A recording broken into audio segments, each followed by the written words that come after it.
On va continuer nos vidéos sur Docker et aujourd'hui nous allons vérifier si les conteneurs sont connectés en réseau. Est-ce qu'on peut communiquer avec eux? Pour cela, nous allons utiliser des commandes, je vais vous expliquer juste après, et on va utiliser des conteneurs. On va en lancer un, puis un autre, et on va voir s'ils arrivent à communiquer l'un avec l'autre directement par défaut. C'est ce que nous verrons ensemble, et c'est parti.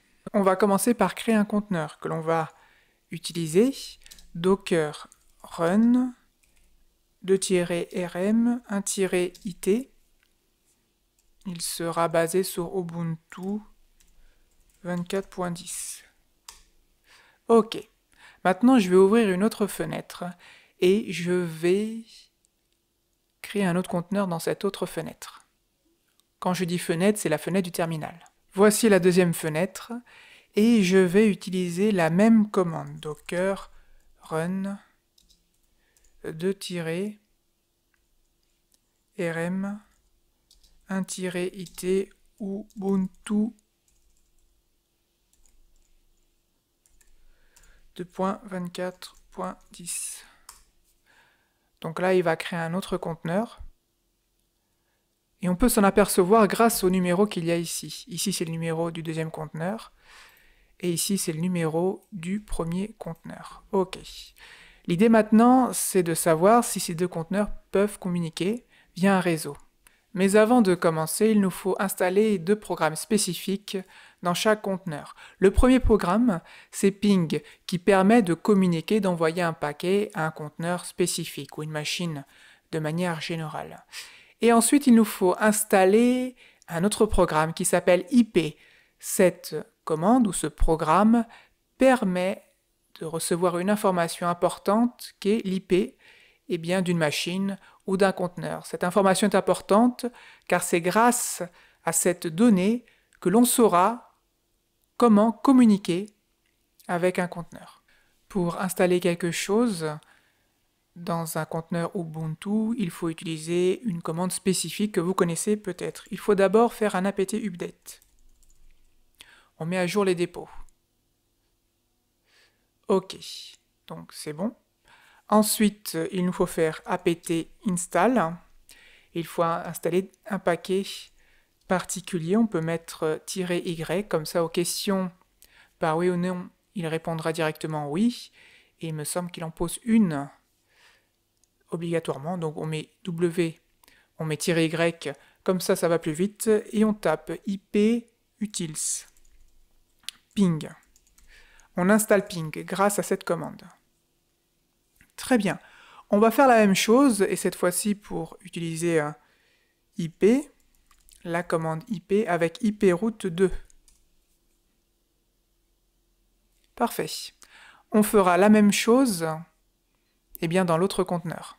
Mais avant, nous allons vérifier que les commandes existent bien. Donc je fais un ping-h. Donc on voit bien l'aide avec les différentes options que nous pouvons utiliser grâce à cette commande. Donc voilà, ping existe réellement. Et ensuite, on va faire IP-h. Ça fonctionne aussi. Donc c'est bien installé dans notre deuxième conteneur. Mais dans notre premier, non. Si je fais ping-h, ça ne fonctionne pas. Si je fais IP-h, ça ne fonctionne pas. Mais on va les installer ensemble. Et je vais copier-coller pour aller plus vite. Donc là, c'est ping. Et ici, c'est iproute pour la commande IP. Si je fais ping-h, ça fonctionne. Si je fais IP-h, ça fonctionne aussi. C'est très bien, on va pouvoir maintenant faire des tests. Première chose à savoir, il faut récupérer l'IP de chaque conteneur. Alors pour cela, on va utiliser IP, comme on l'a dit, et on va utiliser cette option C, et ensuite A. On a différentes informations, et nous, ce qui nous intéresse, c'est ça. C'est notre IP. On pourra communiquer grâce à cette IP. Ok. Donc, on va faire la même chose avec le deuxième. Et ce qui nous intéresse, c'est ça. Donc, vous voyez, l'adresse ressemble. C'est tout à fait normal. Et donc, celle-ci finit par 2 et celle-ci finit par 3. Parfait. Ok, donc on va essayer de communiquer à partir de cette adresse, enfin en tout cas à partir de ce conteneur, vers celui-ci.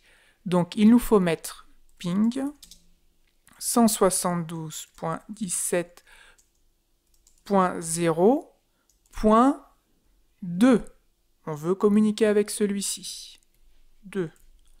J'appuie sur Entrée, et comme vous pouvez le constater, il envoie des paquets. On fait CTRL-C pour couper.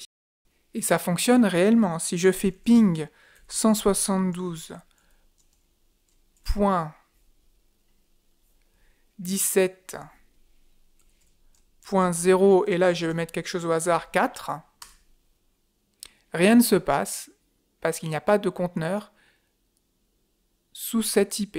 Voilà, c'est ce qu'on nous dit ici, il y a un petit souci, ça ne fonctionne pas. CTRL-C toujours pour couper.